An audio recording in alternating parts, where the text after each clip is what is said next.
How does motivational interviewing work?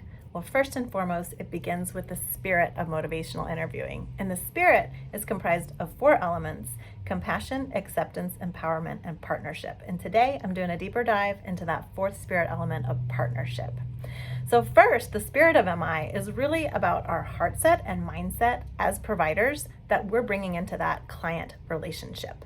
And it is about us believing that partnership is the best solution, that I am not the expert in my client's life. The client has expertise. So partnership is really about humility. It's about power sharing. It's about recognizing the expertise in our client and drawing that forth as an important part of the change process. Because really, it is up to our clients. And this is one of my most favorite things about the spirit element of partnership is the burden of responsibility of change is not on my shoulders as a provider. It is a shared process where I am helping my client embody and own what it is they want to change, why they want to change, and how they want to change. There is room for my expertise and thoughts and concerns and resources, but together, first I want to know about my clients' values, strengths, processes, like what makes us important, who they are. Humble yourself to understand our client's world before we start giving that information and advice. So I've been having deeper conversations about the spirit elements with my advanced cohort in my academy. And we have been looking at, number 1, what is the definition of partnership? Number 2, what is our inner experience of it, our mindfulness around what does it feel like to be with the client practicing partnership? Number 3, our outward expressions, like how does our client know that we're trying to partner with them? And then we start to look at what gets in the way of that and how we reground into partnership. So I'm going to go into those areas with you here for a minute. So what is the definition? Well, partnership, the Latin root of the word really means about divide or to partner. So it's about sharing, right? Sharing. So my client's change process is not my burden. Also, we're here to support them. So it's not just theirs. So it is a shared experience. Another definition that someone came up with in my advanced class was a partner on the same ship. So that's a nice little metaphor. Or 2 or more invested people working toward the same goals. So those were some nice little definitions of partnership. So then we looked at our inward experiences. So again, this is kind of that mindfulness. When you're sitting with a client, and kind of struggling with that, I don't know if I want to power share. I don't know. I kind of feel like I'm the expert and I want to say some things or give some advice or information. Like what's going on inside of us there? So it helps to be mindful about that.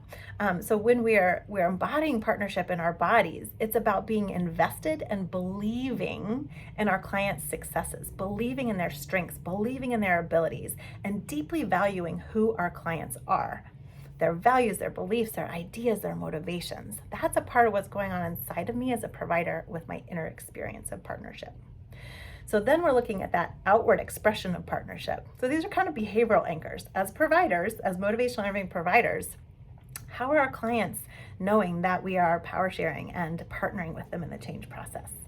So participants in my advanced class said it's about showing investment, being collaborative, seeking their ideas and expertise, so being curious and evoking, showing positive nonverbals, setting an agenda with them, working with them so our clients feel heard and accepted and that we are deeply valuing them. So a lot of that's through our empathy and curiosity.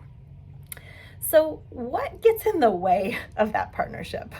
When we're struggling, maybe our clients have misinformation or their values are different than ours, or we really see a solution that we really believe a client needs to take. When we get too invested and their problems become our problems.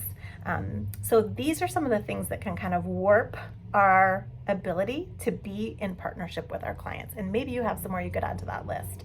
So most importantly, what helps us reground into partnership, what helps us reorient as a partner is being aware of our impulses and not taking over that expert or fixing role.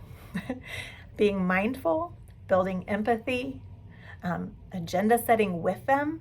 I just keep thinking like with collaboration, partnership. That is ultimately what we are striving to do when we are working with clients.